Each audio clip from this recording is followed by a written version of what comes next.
Hello friends, welcome to my YouTube channel Sinha study circle. I am Sanjay Sinha, your English guide. हम लोगों ने अपने पिछले वीडियो में वॉइस शुरू किया था। हम लोगों ने देखा था कि वॉइस क्या है। वॉइस के दो टाइप्स होते हैं, एक्टिव और पैसिव। एक्टिव जो होता है वो टेंस का फॉर्म होता है, फिर उसका हमें पैसिव वॉइस बनाना होता है। पैसिव वॉइस बनाने के लिए हम लोगों ने 3 बेसिक नियम देखे थे कि सब्जेक्ट ऑब्जेक्ट हो जाता है, ऑब्जेक्ट सब्जेक्ट हो जाता है और V3 फॉर्म ऑफ वर्ब का प्रयोग होता है और टेंस के अनुसार हेल्पिंग वर्ब बदलता है। हम लोगों ने एक चार्ट भी देखा था और चार्ट में हमने सारे टेंसेस के स्ट्रक्चर्स आपको दिखाए थे। आज हम लोग विथ एग्जांपल्स डिटेल में सारे टेंसों के स्ट्रक्चर्स का पैसिव वॉइस देखेंगे। Let's start the class.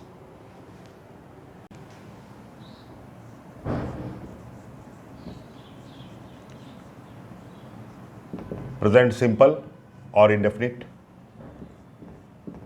Active voice में इसका स्ट्रक्चर क्या होता था? सब्जेक्ट प्लस V1 और V5। इसका पैसिव स्ट्रक्चर क्या होगा?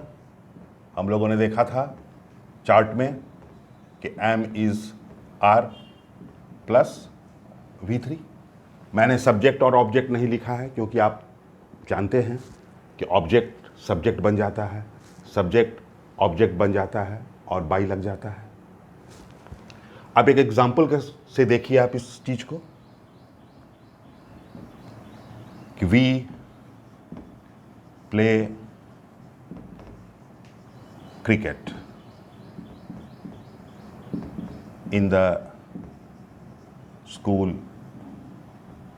ग्राउंड। कि स्कूल ग्राउंड में हम लोग क्रिकेट खेलते हैं। तो वी प्लूरल है इसलिए हमने वर्ब प्लूरल लिया V1। तो प्रेजेंट सिंपल का स्ट्रक्चर बन गया और यहाँ एक क्रिकेट डाला गया जो ऑब्जेक्ट का काम कर रहा है, इसलिए इसका पैसिव वॉइस बनेगा। और ये सेंटेंस हमारा क्या है? अफर्मेटिव है। तो इसका पैसिव वॉइस हम लोग कैसे बनाएंगे? ये हमारा सब्जेक्ट है, ये वर्ब है और ये ऑब्जेक्ट है। और ये पार्ट जो है ये वॉइस बनाने में कोई रोल प्ले नहीं करेगा, इसको हम जस का तस रख देंगे।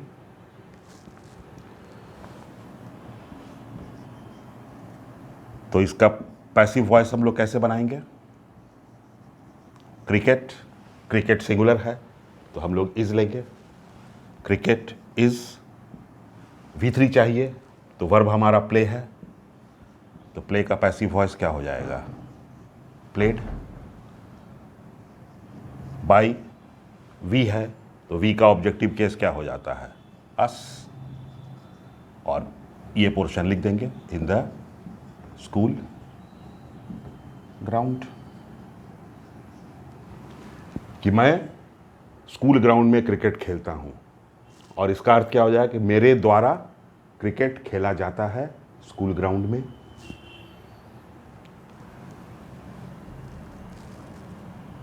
ये पोर्शन को अगर हम चाहें तो यहां भी लिख दे सकते हैं कि cricket is played in the school ground by us. तब भी मान लीजिए कि अर्थ में कोई अंतर नहीं आएगा। अब अगर अफर्मेटिव सेंटेंस का पैसिव बन सकता है तो निगेटिव का भी पैसिव बन सकता है। तो प्रेजेंट सिंपल का निगेटिव हम लोग कैसे बनाते थे?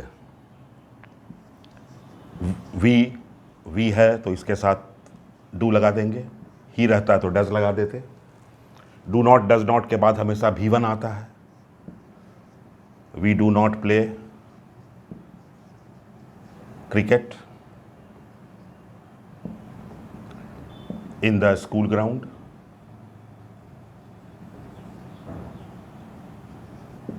अब आप सोचेंगे कि अरे यहां तो डू नॉट आ गया, अब इसका पैसिव वॉइस कैसे बनेगा? तो आपको डू नॉट देखकर घबराना नहीं है। आपका स्ट्रक्चर ये है और इसी के अनुसार आपका पैसिव वॉइस बनेगा। तो पहले तो आप ऑब्जेक्ट क्रिकेट है तो उसे सब्जेक्ट बनाएं, क्रिकेट, और वाक्य निगेटिव है तो आपको डू नॉट से कोई मतलब नहीं है, आपको क्रिकेट सिंगुलर है और आपके स्ट्रक्चर में इज है, तो आप कैसे बना देंगे? क्रिकेट इज निगेटिव वाक्य है तो नॉट लगा देंगे, is not played by us in the school ground को जस का तस रख देंगे।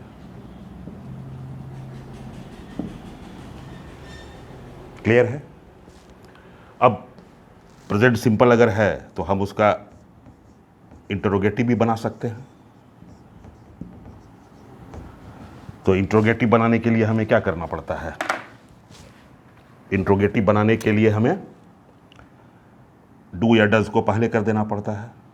तो do we play cricket in the school ground, और अंत में क्वेश्चन मार्क लग जाएगा। अब आप सोचेंगे कि ये इंट्रोगेटिव सेंटेंस हो गया, इसका पैसिव वॉइस कैसे बनाएंगे? तो फिर मैं कहूँगा कि डू से कंफ्यूज होने की ज़रूरत नहीं है। पैसिव का आपका स्ट्रक्चर ये है और इसी के अनुसार आपका इंट्रोगेटिव सेंटेंस का भी पैसिव बनेगा। तो आपका ऑब्जेक्ट क्रिकेट था, वो सब्जेक्ट होगा, तो क्रिकेट, और क्रिकेट सिंगुलर है इसलिए आप एम लीजिएगा, आर लीजिएगा या इज लीजिएगा। एम तो आप ले नहीं सकते हैं, आर प्लूरल है और इज सिंगुलर है, तो आपको यहाँ पे इज प्लेस कर देना होगा। Is cricket V3 form of verb is played by us in the ground, और अंत में हम लोग एक क्वेश्चन मार्क डाल देंगे। अब हम इसका इंट्रोनिगेटिव भी बना सकते हैं, इंट्रोनिगेटिव भी बना सकते हैं। आप लोगों ने टेंस पढ़ने के क्रम में देखा था कि कोई भी टेंस होता है, जैसे प्रेजेंट सिंपल है तो उसका अफर्मेटिव फॉर्म भी हो सकता है, निगेटिव फॉर्म भी हो सकता है, इंट्रोगेटिव भी हो सकता है और इंट्रोनिगेटिव भी हो सकता है। तो प्रेजेंट सिंपल का इंट्रोगेटिव स्ट्रक्चर क्या हो गया? Do we not play cricket in the school ground. तो फिर उसी तरह से हम इससे ही बनाएंगे, और निगेटिव सेंटेंस है तो एक नॉट डाल देंगे, हमारा पैसिव वॉइस बन जाएगा।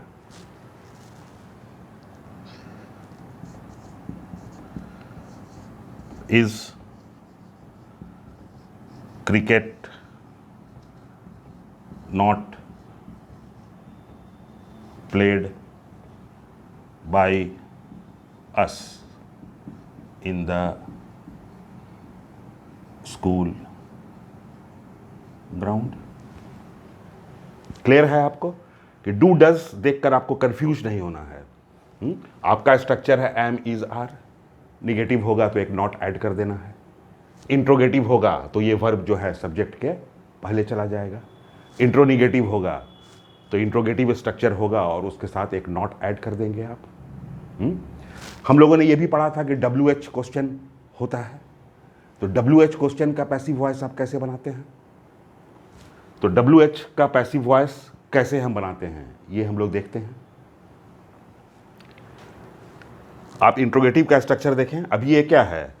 अभी ये डू से शुरू हो रहा है तो ये यस नो क्वेश्चन है।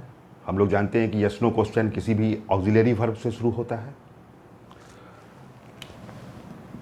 और एक WH क्वेश्चन होता है जिसमें इंट्रोगेटिव सेंटेंस के पहले कोई WH वर्ड लगा रहता है, जैसे when, where, why, how etcetera. तो do we play cricket in the school ground, तो अगर लिखना हो हमको तो हम लिख सकते हैं कि why do we play cricket in the school ground. When do we play cricket in the school ground, कि स्कूल ग्राउंड में हम क्रिकेट कब खेलते हैं, क्यों खेलते हैं। इस तरह का कोई भी WH वर्ड अगर वाक्य के शुरू में रहे तो उसका पैसिव वॉइस कैसे बनाएंगे हम। तो उसका पैसिव वॉइस बनाने का सीधा तरीका है कि आप WH वर्ड पे ध्यान न दें और ये जो सेंटेंस है इसका पैसिव वॉइस बना लें। तो आपने इसका पैसिव वॉइस बना लिया कि is cricket played by us in the school ground. और अब क्या कीजिएगा कि WH वर्ड को वाक्य के बिगनिंग में रख दीजिएगा। तो आपका सेंटेंस क्या बच जाएगा, why is cricket not played in the school ground. उसी तरह अगर इंट्रोनेगेटिव स्ट्रक्चर है, यहां पे भी लिखा हुआ है कि why do we not play cricket in the school ground. तो फिर डू से वाई से हमें कोई मतलब नहीं है, हम do we play cricket in the school ground का पैसिव वॉइस बना लेंगे। तो हमने इसका पैसिव वॉइस बना लिया कि is cricket not played by us in the school ground, और वो जो WH का वर्ड है उसको सेंटेंस के बिगनिंग में रख देंगे। बहुत ही इजी है।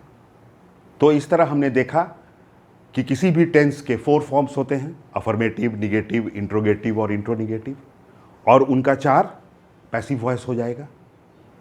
एक WH वर्ड का भी पैसिव वॉइस कैसे बनता है, तो उसमें अलग से कोई चीज़ सीखने की नहीं है। आपने इंट्रोगेटिव और इंट्रोनिगेटिव का स्ट्रक्चर देख ही लिया है और WH वर्ड को वाक्य के बिगनिंग में रख देना है। बस इतना सा करने से WH क्वेश्चन का पैसिव वॉइस बच जाता है। तो अब हम प्रेजेंट कंटिन्यूअस का पैसिव वॉइस देखते हैं।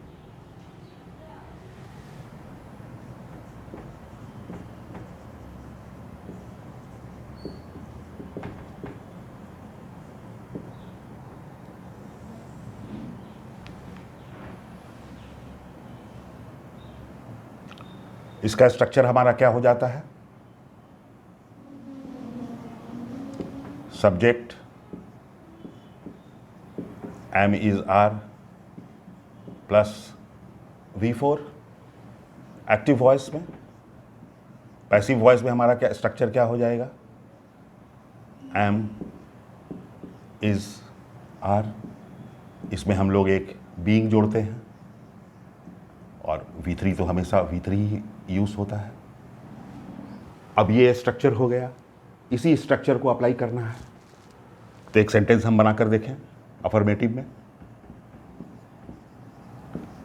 The farmer is ploughing the field, कि किसान अपने खेत को जोत रहा है। तो फार्मर सब्जेक्ट है, फार्मर सिंगुलर है इसलिए इज है, और इज है तो हमने V4 लिया।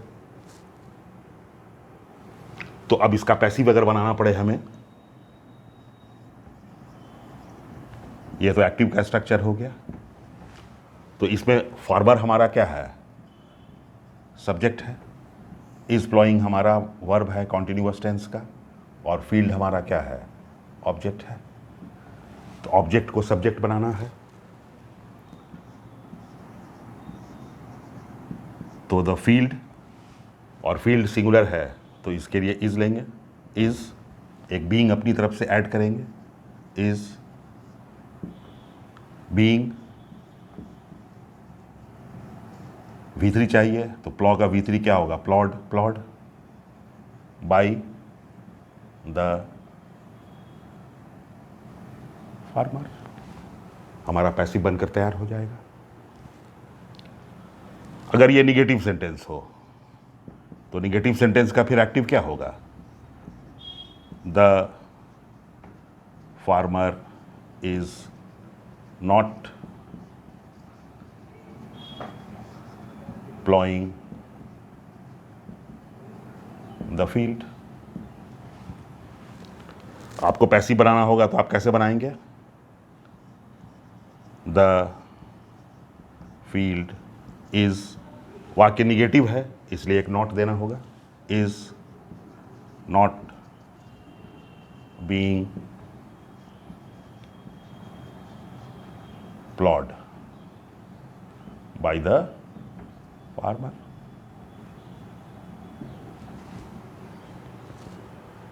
क्लियर है? स्ट्रक्चर अगर आपके पास है तो फिर बनाने में कोई दिक्कत नहीं होगी। अगर इंट्रोगेटिव सेंटेंस है तो एक्टिव में हम क्या बनाएंगे? वर्ब को पहले कर देंगे। Is the farmer ploughing the field?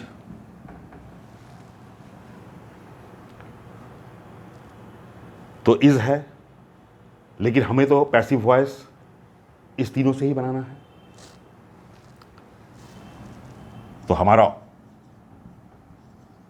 Object subject बनेगा तो द फील्ड होगा, और द फील्ड सिंगुलर है, इसलिए इसके लिए एम या आर नहीं आएगा, इज ही आएगा। Is the field being ploughed by the farmer? एक क्वेश्चन मार्क। अगर हमें इंट्रोनिगेटिव बनाना है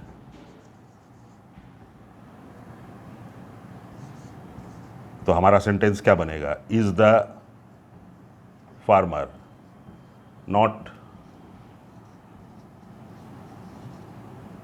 प्लॉइंग द फील्ड? और इसका अगर आपको पैसिव बनाना हो तो फिर आप क्या करेंगे? Is the farmer not being? Is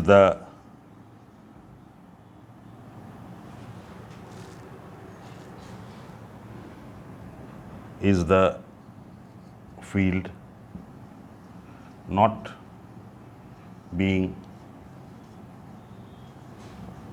ploughed by the farmer? और सेम उसी तरह अगर कोई WH वर्ड इंट्रोगेटिव में यूज़ होता है, इंट्रोगेटिव में या इंट्रोनिगेटिव में, तो इंट्रोनिगेटिव या इंट्रोगेटिव का पहले आप पैसिव वॉइस बना लेंगे और WH वर्ड को उसके पहले रख देंगे। आइए अब हम लोग प्रेजेंट परफेक्ट का पैसिव वॉइस देखते हैं। तो प्रेजेंट परफेक्ट का एक्टिव स्ट्रक्चर क्या होता है? Have, has plus V3। और पैसिव में हम लोग क्या करते हैं कि हैव, हैज के साथ एक बीन ऐड कर देते हैं और वर्ब अपने V3 फॉर्म में रहता है। तो अगर आपका अफर्मेटिव सेंटेंस हो एक्टिव वॉइस में, the teacher has taught English, तो हमारा टीचर क्या है? सब्जेक्ट है। हैज़ टॉट क्या है? वर्ब है। और इंग्लिश ऑब्जेक्ट है। तो जब हम इसका पैसिव वॉइस बनाएंगे तो हम क्या करेंगे? ऑब्जेक्ट को सब्जेक्ट की जगह पर लाएंगे। इंग्लिश के साथ हम हैज़ लेंगे या हैव लेंगे? तो डेफिनेटली ये सिंगुलर है, इसलिए हम लोग हैज़ लेंगे।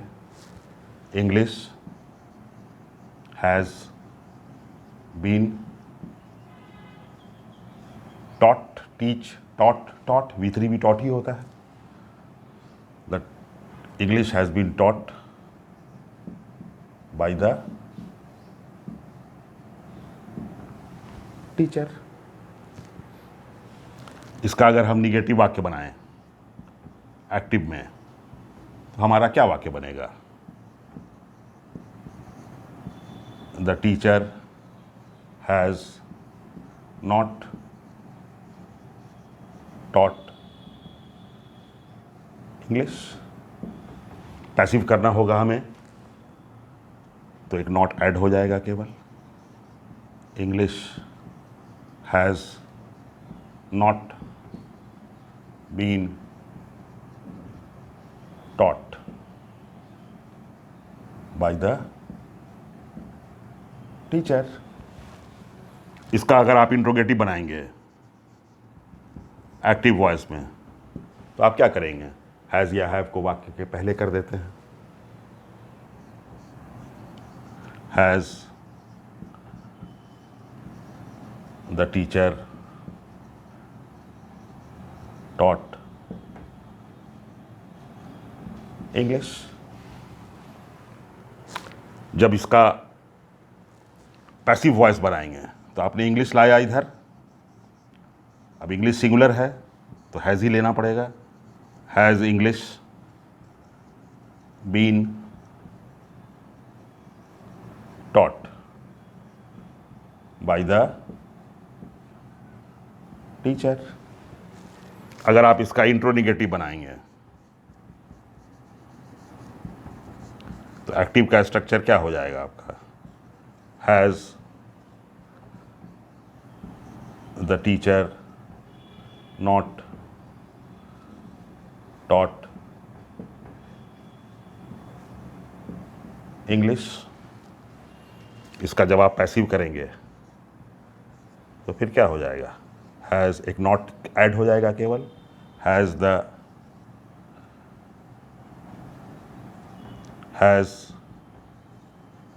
English not been taught.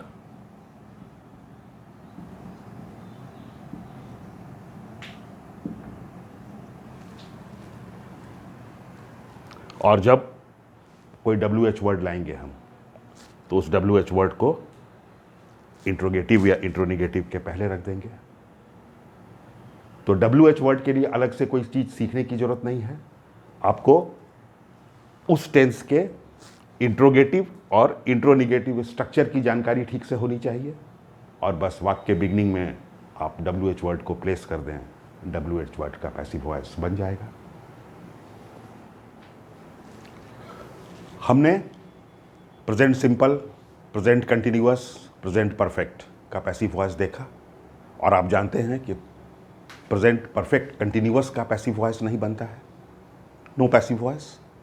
इसलिए अब हम लोग पास्ट सिंपल के स्ट्रक्चर को देखते हैं। तो पास्ट सिंपल का एक्टिव वॉइस में क्या होता है, सब्जेक्ट प्लस V2, वर्ब का second form, past tense form. Passive voice में हम लोग क्या करते हैं, वॉज वेयर प्लस V3। तो मैंने एक सेंटेंस आपके सामने लिख दिया है, अफर्मेटिव का एक्टिव वॉइस एक सेंटेंस है, the lockdown affected the common people. Affected बने आप लोग समझते हैं प्रभावित करना। इस दो वर्ड में बच्चे अक्सर कंफ्यूज करते हैं, इफेक्ट और अफेक्ट। तो इफेक्ट क्या है, ये नाउन है, इसका अर्थ होता है प्रभाव। अफेक्ट क्या है, ये वर्ब है, इसका अर्थ होता है प्रभावित करना। इस दोनों वर्ड के यूज में आप ध्यान रखेंगे। तो यहां पे लॉकडाउन क्या है, सब्जेक्ट है। अफेक्टेड, अफेक्ट का V2 फॉर्म है, affected. The common people object है, इसलिए ये सेंटेंस पास्ट सिंपल में है। अब अगर इसका पैसिव वॉइस बनाना होगा तो हमें क्या करना होगा, ऑब्जेक्ट को सब्जेक्ट बनाना होगा।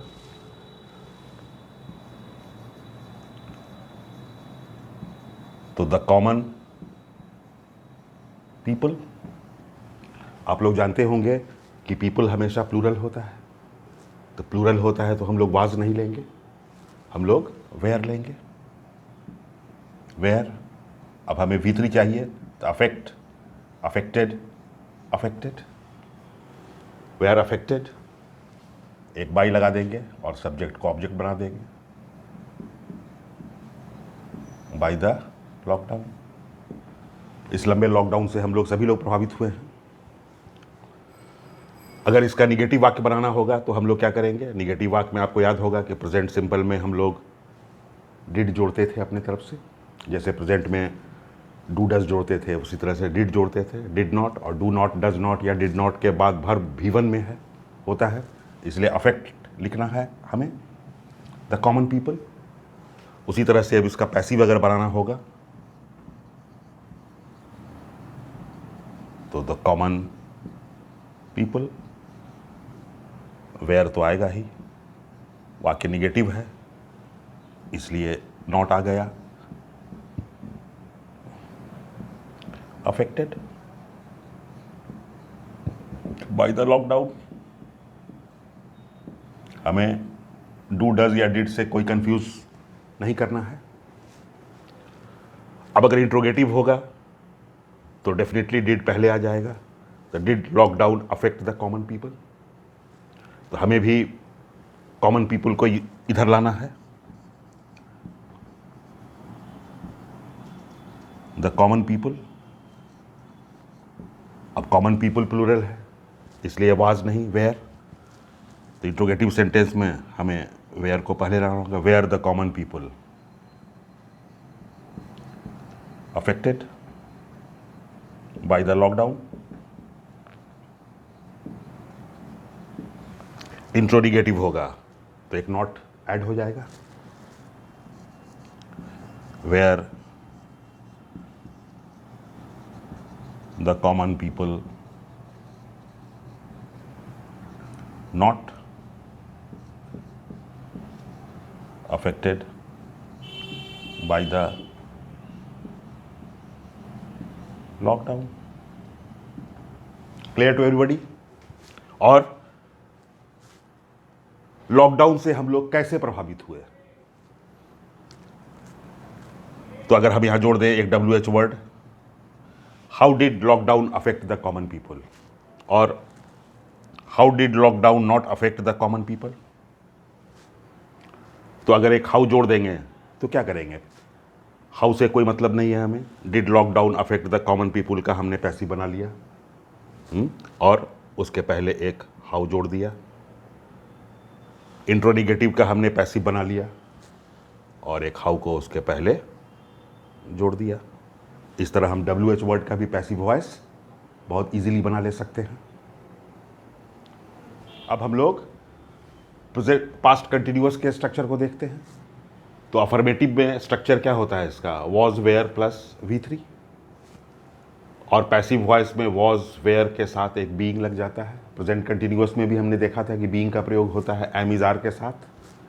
पास्ट कंटिन्यूअस में वॉज वेयर के साथ बीइंग का प्रयोग होगा और प्लस V3 का प्रयोग होगा.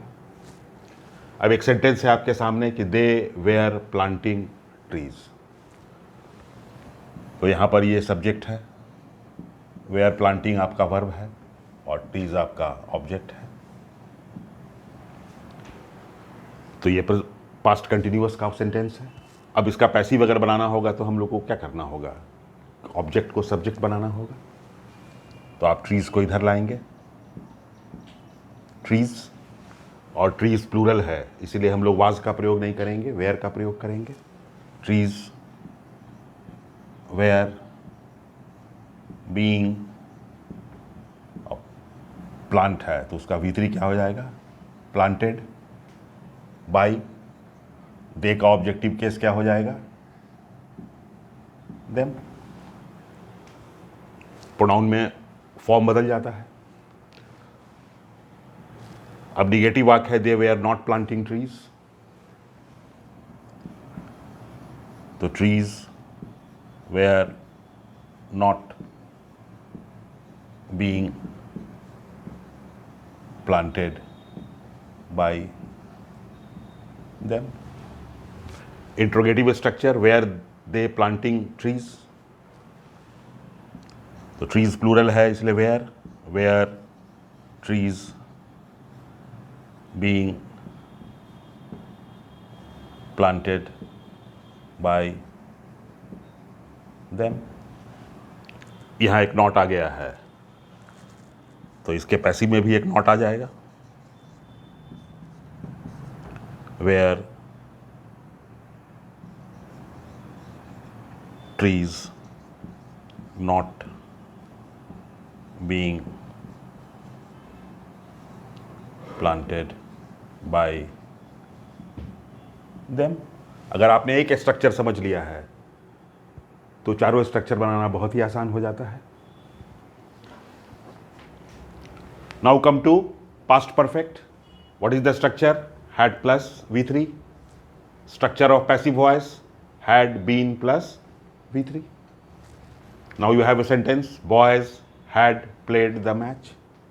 Boys subject, had played verb, match object. तो पैसिव बनाएंगे तो क्या करेंगे, ऑब्जेक्ट को सब्जेक्ट बना देंगे।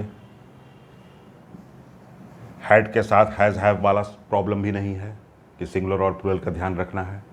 सिंगुलर और प्लूरल दोनों के साथ ही हैड का ही प्रयोग होगा। The match had been played by, ऐसा लिख दें हम लोग, ज़्यादा अच्छा होगा। The boys had played the match, the match had been played by the boys. Negative अगर बनाना है हमें तो match had not been played by the boys.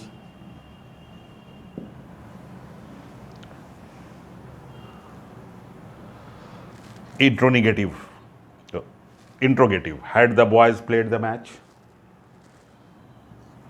तो हैड को हम यहाँ पे रखेंगे। Had the match been played by the boys. इंट्रोनिगेटिव में एक नॉट है, इसमें भी एक नॉट आ जाएगा। Had the match not been played by the boys, और एक इंट्रोगेटिव मार्क लगा दें। और कोई WH वर्ड रहे तो हम लोगों ने देखा है कि WH वर्ड को वाक्य के बिगनिंग में रख देते हैं। इस तरह से हमने पास्ट परफेक्ट का पैसिव वॉइस देखा, और आप लोग जानते हैं कि पास्ट परफेक्ट कंटिन्यूअस का पैसिव वॉइस नहीं होता है, इसलिए अब हम प्रेजेंट फ्यूचर सिंपल देखेंगे। Future simple,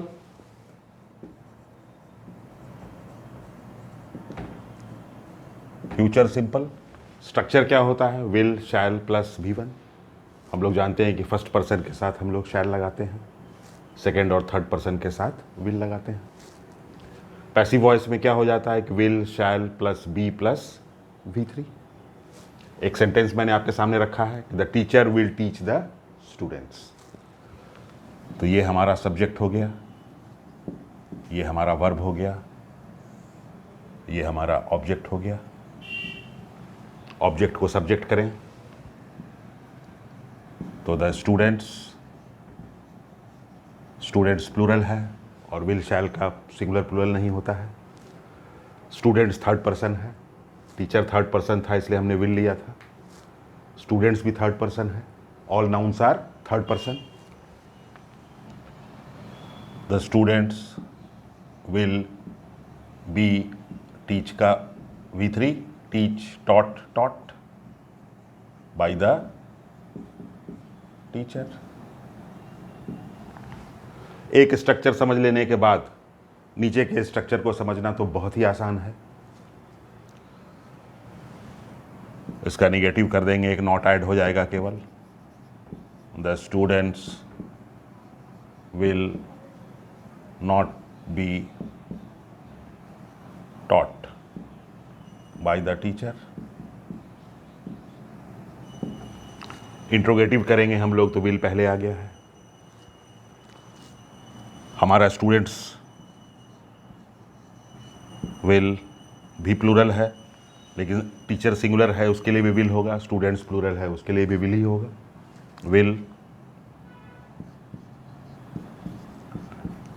will the students B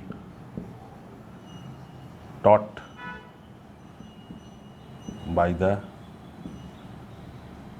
teacher.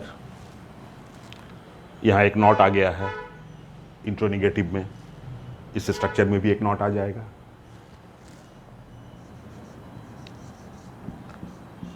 Will the students not be taught by the teacher. And you all are intelligent enough, so I must not repeat that in case of WH word, you have to put it in the beginning of the interrogative sentence. Future simple का active passive हमने देखा, future continuous का passive voice नहीं होता है। तो अब हम फ्यूचर परफेक्ट देखेंगे। तो फ्यूचर परफेक्ट का स्ट्रक्चर क्या होता है? Will, shall, have plus V3। Passive voice में हम लोग एक बीन जोड़ देते हैं, तो will, shall, have, been plus V3। अब एक सेंटेंस आपके सामने है कि he will have helped me, तो यहाँ पे मी हमारा ऑब्जेक्ट है, तो मी को जब हम सब्जेक्ट बनाएंगे तो वो क्या हो जाएगा? आई हो जाएगा। तो आई हो जाएगा, और आई के साथ फिर हम शैल का प्रयोग करेंगे। तो I shell have been helped का V3 हेल्प्ड ही होगा, हेल्प्ड बाय ही का क्या हो जाएगा? Objective case him.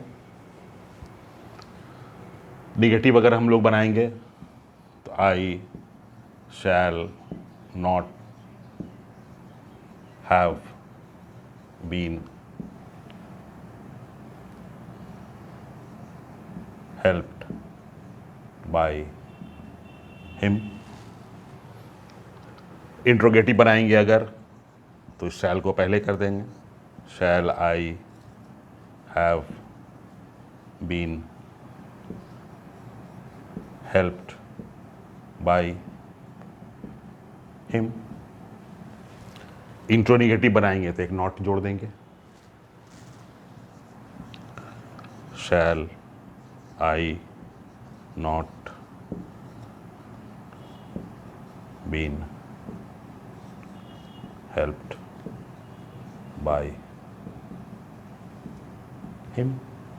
और कोई WH वर्ड हो तो वाक्य के बिगनिंग में रख देंगे। फ्यूचर परफेक्ट कॉन्टिन्यूअस का भी पैसिव वॉइस नहीं बनता है। तो पैसिव वॉइस किसका किसका नहीं बनता है? प्रेजेंट परफेक्ट कंटिन्यूअस का पैसिव वॉइस नहीं बनता है, प्रेजेंट पास्ट परफेक्ट कंटिन्यूअस का पैसिव वॉइस नहीं बनता है, फ्यूचर कंटिन्यूअस का पैसिव वॉइस नहीं बनता है, और फ्यूचर परफेक्ट कॉन्टिन्यूअस का पैसिव वॉइस नहीं बनता है। इस तरह हमने टेंस का पैसिव वॉइस बनाना सीखा। मैं उम्मीद करता हूं कि आपको कोई दिक्कत नहीं हुई होगी। अगर कोई दिक्कत हुई होगी तो कमेंट बॉक्स में कमेंट कर आप मुझसे पूछ सकते हैं। तो चलिए अगले वीडियो में मिलते हैं हम लोग वॉइस के कुछ और स्पेशल ट्रिक्स के साथ। तब तक के लिए खुश रहिए, स्वस्थ रहिए। Keep watching my videos and don't forget to like, share and subscribe.